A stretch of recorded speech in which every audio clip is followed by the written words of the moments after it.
Dracula by Bram Stoker. Read by Mike Bennett. Episode 16. Chapter 16. Dr. Seward's Diary continued. It was just 12:15 o'clock when we got into the churchyard over the low wall. The night was dark, with occasional gleams of moonlight between the rents of the heavy clouds that scudded across the sky.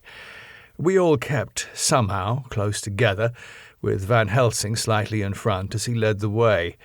When we had come close to the tomb, I looked well at Arthur, for I feared that the proximity to a place laden with so sorrowful a memory would upset him, but he bore himself well. I took it that the very mystery of the proceeding was in some way a counteractant to his grief.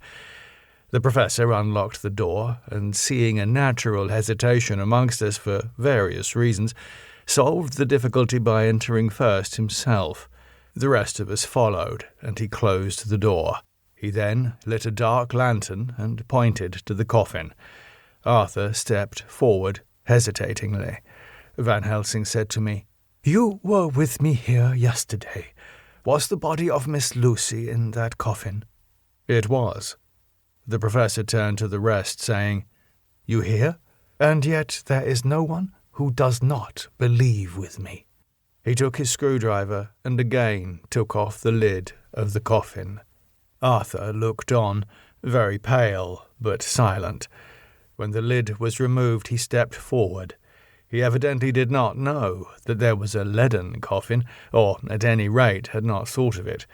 When he saw the rent in the lead, the blood rushed to his face for an instant, but as quickly fell away again, so that he remained of a ghastly whiteness. He was still silent. Van Helsing forced back the leaden flange, and we all looked in and recoiled. The coffin was empty. For several minutes no one spoke a word. The silence was broken by Quincy Morris. "Professor, I answered for you. Your word is all I want. I wouldn't ask such a thing ordinarily. I wouldn't so dishonor you as to imply a doubt. But this is a mystery that goes beyond any honor or dishonor. Is this your doing?" "I swear to you by all that I hold sacred that I have not removed nor touched her. What happened was this. 2 nights ago, my friend Seward and I came here with good purpose, believe me. I opened that coffin, which was then sealed up, and we found it, as now, empty. We then waited, and saw something white come through the trees. The next day we came here in daytime, and she lay there, did she not, friend John?" "Yes." "That night we were just in time. One more so small child was missing, and we find it, thank God, unharmed amongst the graves. Yesterday I came here before sundown, for at sundown the undead can move. I waited here all the night till the sun rose, but I saw nothing. It was most probable that it was because I had laid over the clamps of those doors garlic, which the undead cannot bear, and other things which they shun. Last night there was no exodus, so tonight, before the sundown, I took away my garlic and other things, and so it is we find this coffin empty. But bear with me. So far there is much that is strange. Wait you with me outside, unseen and unheard, and things much stranger are yet to be. So," here he shut the dark slide of his lantern, "now to the outside." He opened the door, and we filed out, he coming last and locking the door behind him. Oh, but it seemed fresh and pure in the night air after the terror of that vault. How sweet it was to see the clouds race by, and the passing gleams of moonlight between the scudding clouds, crossing and passing like the gladness and sorrow of a man's life. How sweet it was to breathe the fresh air that had no taint of death and decay. How humanizing to see the red lighting of the sky beyond the hill, and to hear far away the muffled roar that marks the life of a great city. Each in his own way was solemn and overcome. Arthur was silent and was, I could see, striving to grasp the purpose and the inner meaning of the mystery. I was myself tolerably patient, and half inclined again to throw aside doubt and to accept Van Helsing's conclusions. Quincy Morris was phlegmatic in the way of a man who accepts all things and accepts them in the spirit of cool bravery, with hazard of all he has to stake. Not being able to smoke, he cut himself a good-sized plug of tobacco and began to chew. As to Van Helsing, he was employed in a definite way. First, he took from his bag a mass of what looked like thin, wafer-like biscuit, which was carefully rolled up in a white napkin. Next, he took out a double handful of some whitish stuff, like dough or putty. He crumbled the wafer up fine and worked it into the mass between his hands. This he then took, and rolling it into thin strips, began to lay them into the crevices between the door and its setting in the tomb. I was somewhat puzzled at this, and, being close, asked him what it was that he was doing. Arthur and Quincy drew near also, as they too were curious. He answered, "I am closing the tomb so that the undead may not enter." "And is that stuff you've put there going to do it?" asked Quincy. "Great Scott! Is this a game?" "It is." "What is that which you're using?" This time the question was by Arthur. Van Helsing reverently lifted his hat as he answered. "The host. I brought it from Amsterdam. I have an indulgence." It was an answer that appalled the most sceptical of us, and we felt individually that in the presence of such earnest purpose as the Professor's, a purpose which could thus use the, to him, most sacred of things, it was impossible to distrust. In respectful silence, we took the places assigned to us close round the tomb, but hidden from the sight of anyone approaching. I pitied the others, especially Arthur. I had myself been apprenticed by my former visits to this watching horror, and yet I, who had up to an hour ago repudiated the proofs, felt my heart sink within me. Never did tombs look so ghastly white.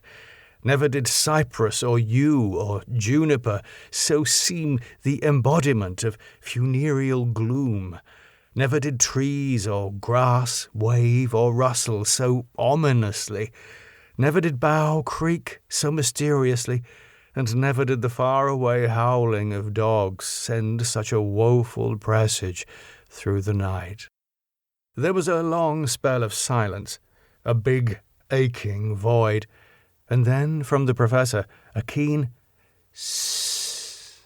He pointed, and far down the avenue of yews we saw a white figure advance, a dim white figure which held something dark at its breast. The figure stopped, and at the moment a ray of moonlight fell upon the masses of driving clouds, and showed in startling prominence a dark-haired woman, dressed in the cerements of the grave. We could not see the face, for it was bent down over what we saw to be a fair-haired child.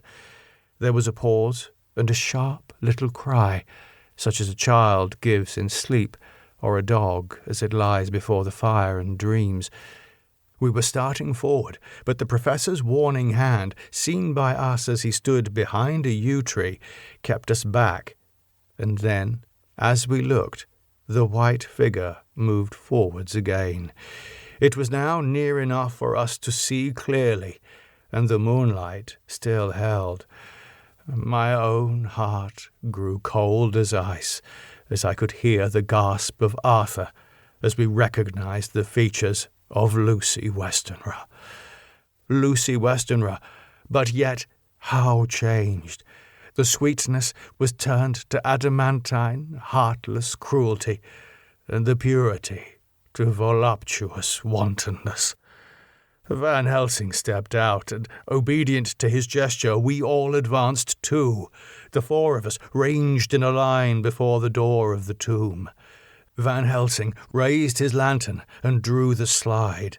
By the concentrated light that fell on Lucy's face, we could see that the lips were crimson with fresh blood, and that the stream had trickled over her chin and stained the purity of her lawn death robe.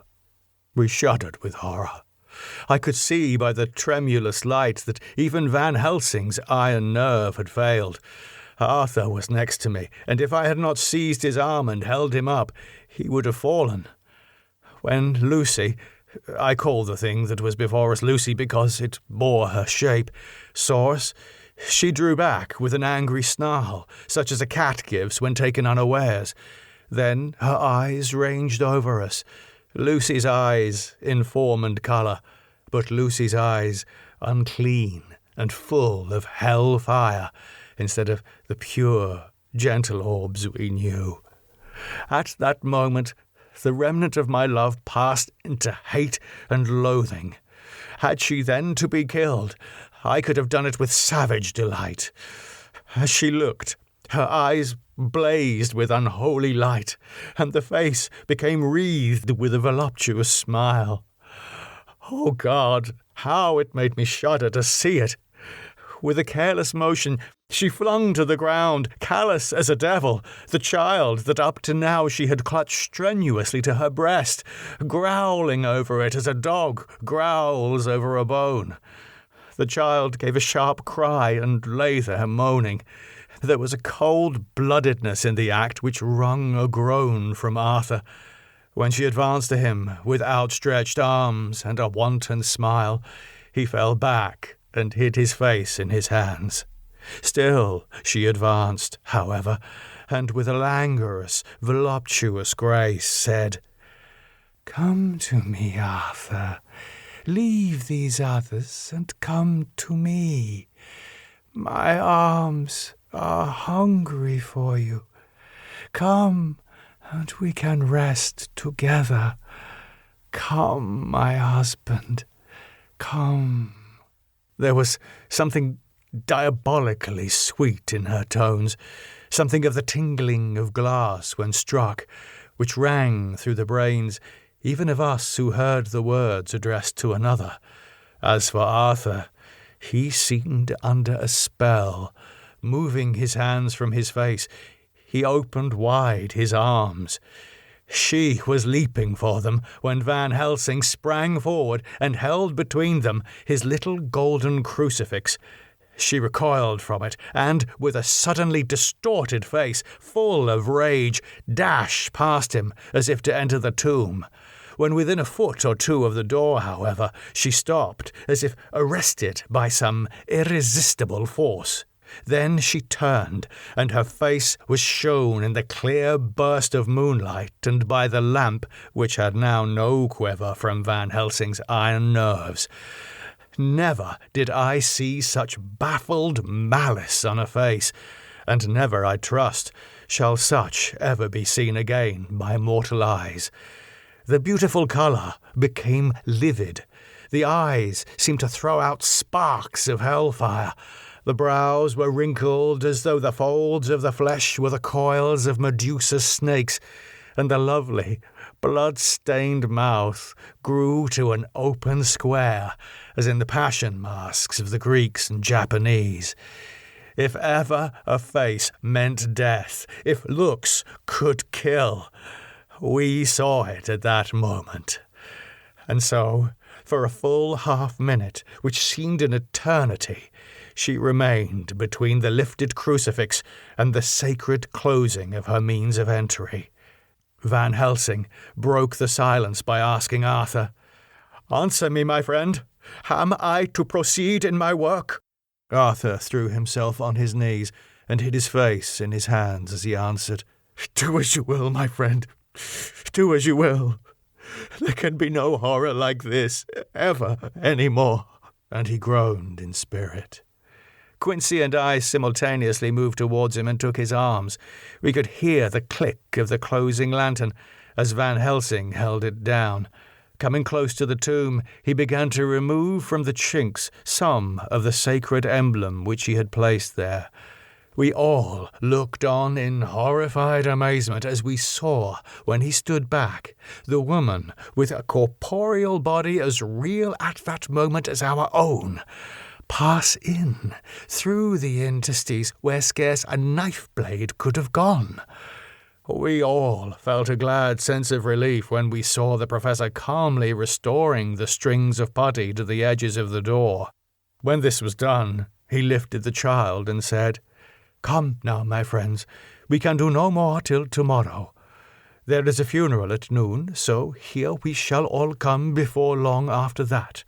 The friends of the dead will all be gone by 2, and when the sexton lock the gate, we shall remain. Then there is more to do, but not like this of tonight. As for this little one, he is not much harm, and by tomorrow night he shall be well.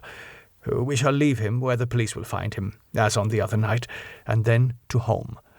Coming close to Arthur, he said, "My friend Arthur, you have had a sore trial, but after, when you look back, you will see how it was necessary.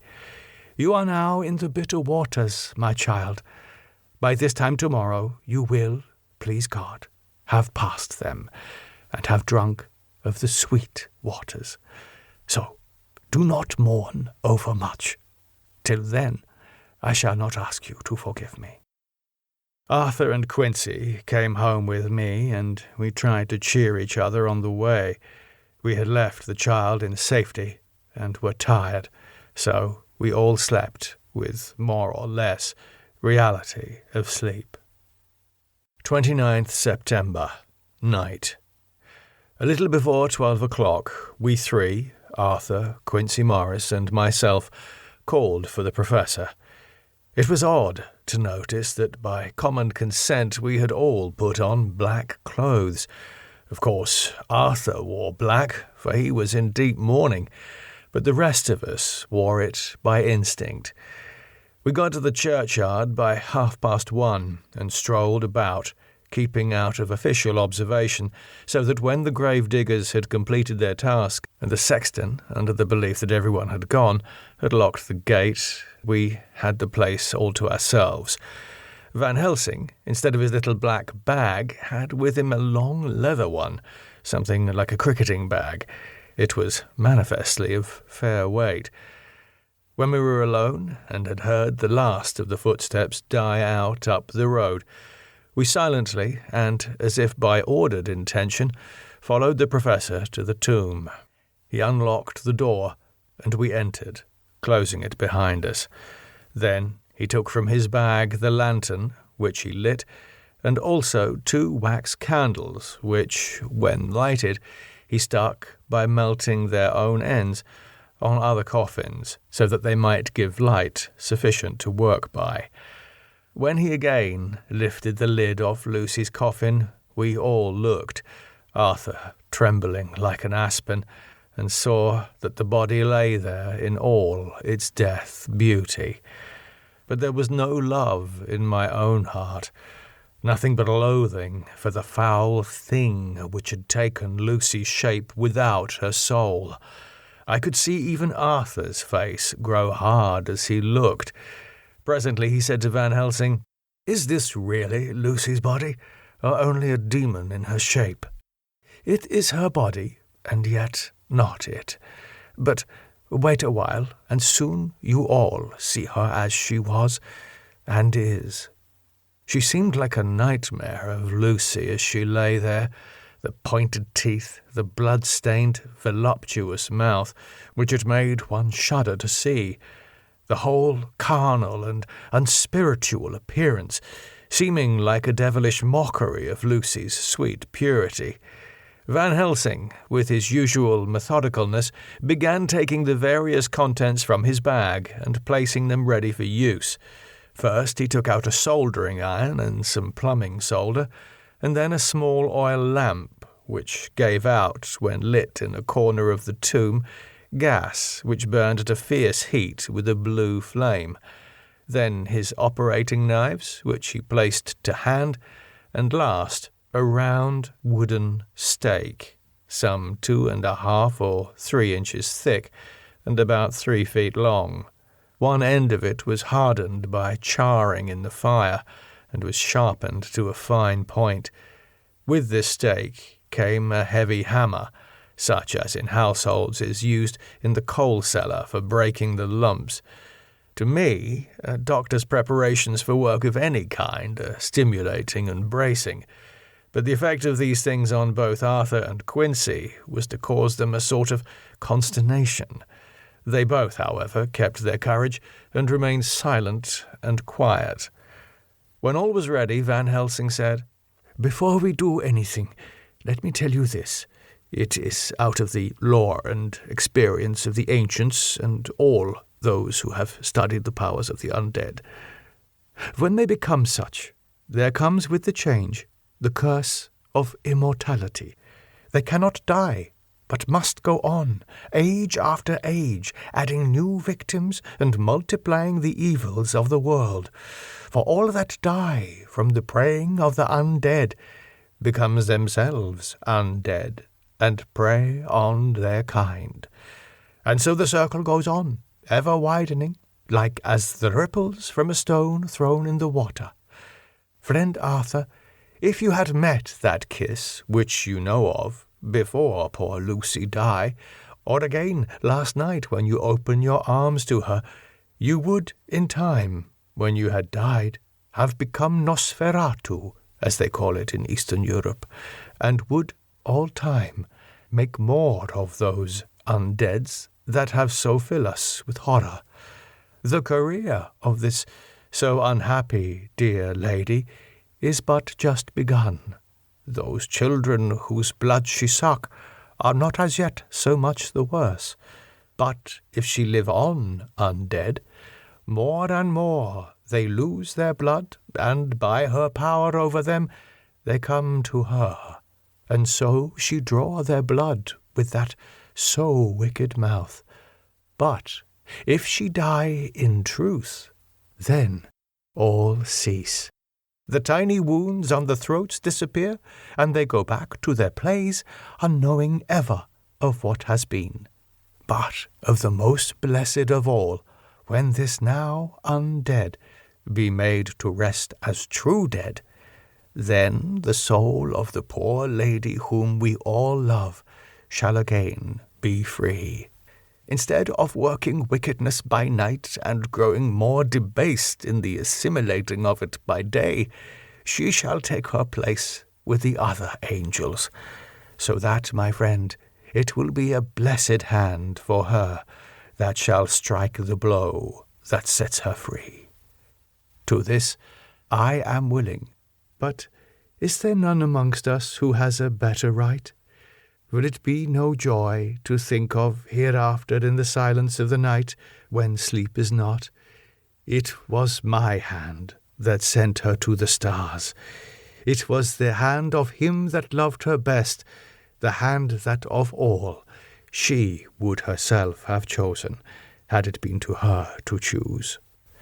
Tell me if there be such a one amongst us." We all looked at Arthur. He saw, too, what we all did, the infinite kindness which suggested that his should be the hand which would restore Lucy to us as a holy and not an unholy memory. He stepped forward and said bravely, though his hand trembled and his face was as pale as snow, "My true friend, from the bottom of my broken heart I thank you. Tell me what I am to do, and I shall not falter." Van Helsing laid a hand on his shoulder and said, "Brave lad, a moment's courage, and it is done. This stake must be driven through her. It will be a fearful ordeal, be not deceived in that, but it will be only a short time, and you will then rejoice more than your pain was great. From this grim tomb you will emerge as though you tread on air. But you must not falter when once you have begun. Only think that we, your true friends, are round you, and that we pray for you all the time." "Go on," said Arthur hoarsely. "Tell me what I am to do." "Take this stake in your left hand, ready to place the point over the heart, and the hammer in your right. Then, when we begin our prayer for the dead, I shall read him. I have here the book, and the others shall follow. Strike in God's name, that so all may be well with the dead that we love, and that the undead pass away." Arthur took the stake and the hammer, and when once his mind was set on action, his hands never trembled nor even quivered.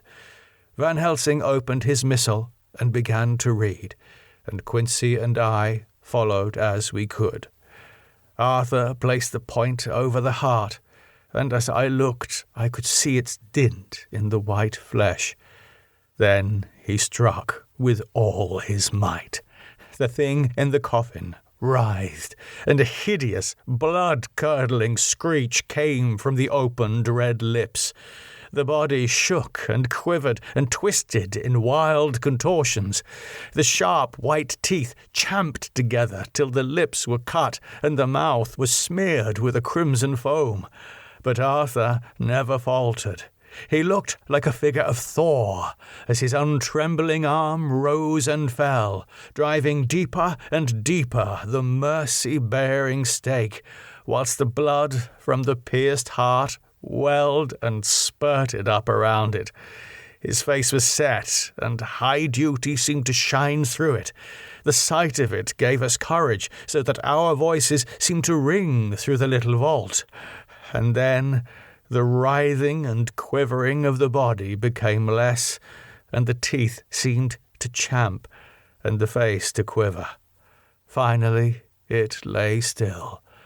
The terrible task was over. The hammer fell from Arthur's hand. He reeled, and would have fallen had we not caught him.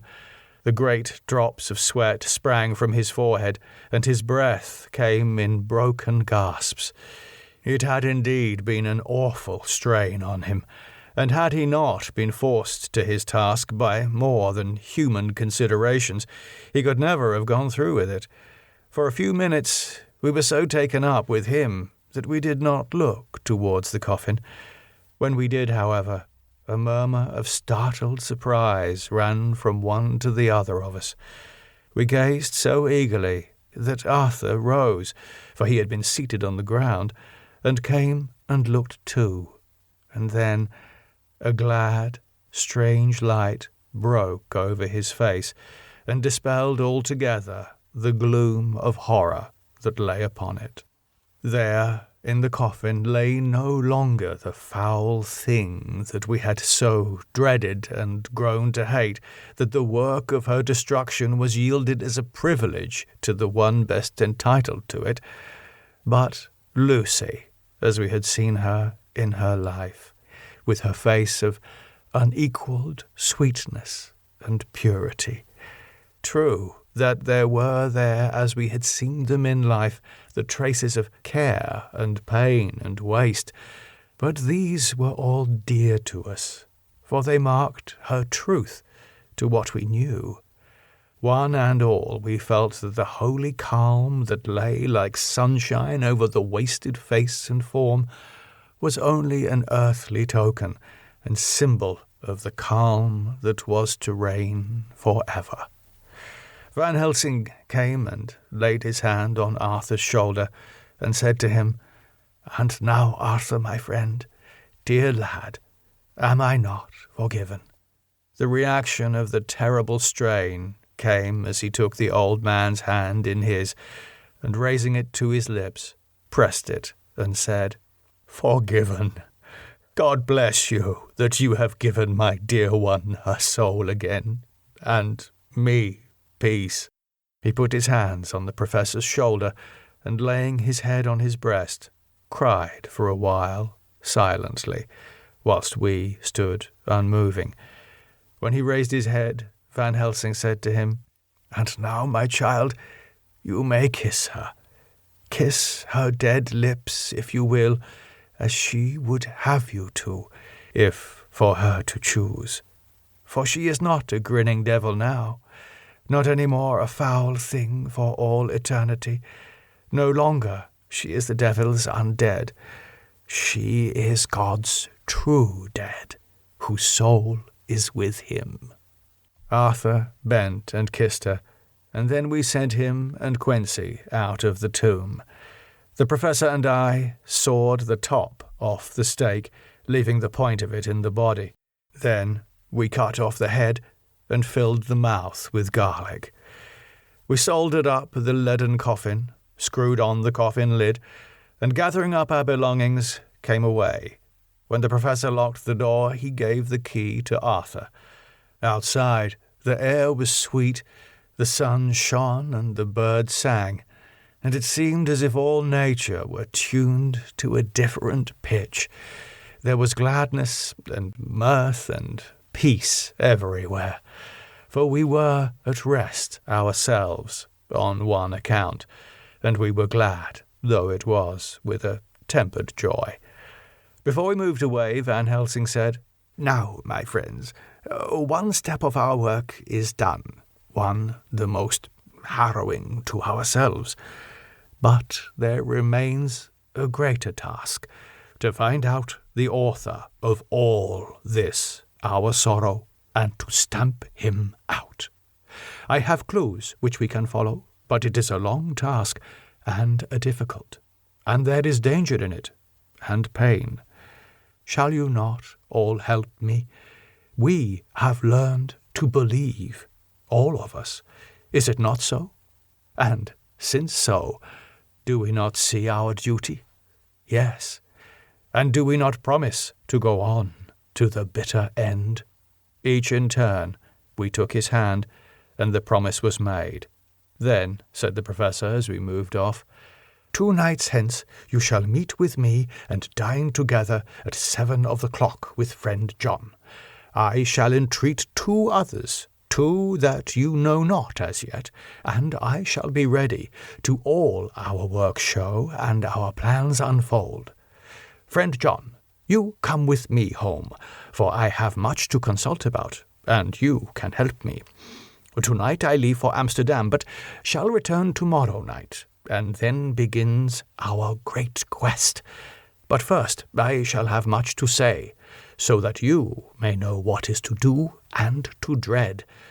Then our promise shall be made to each other anew, for there is a terrible task before us, and once our feet are on the ploughshare, we must not draw back." The music on the podcast is by Andrew Rothman. For more information, go to arothman.com.